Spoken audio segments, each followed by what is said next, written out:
tair hwyaden lew, un yn denau ac un yn dew, ac un yn ei harwain ar hyd y trac. Hi sy'n deffro'r buarth gyda'i chwac, cwac, cwac, cwac.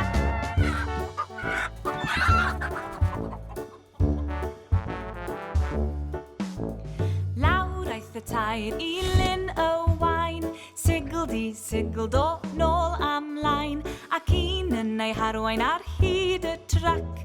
Hi sy'n deffro'r buarth gyda'i chwac, cwac, cwac, cwac.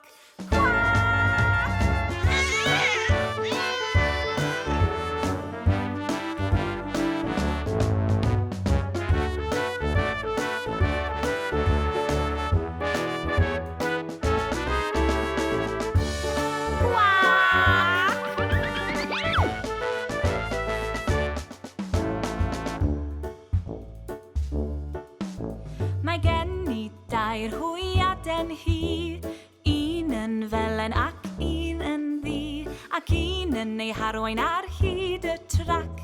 Hi sy'n deffro'r buarth gyda'i chwac, cwac, cwac, cwac.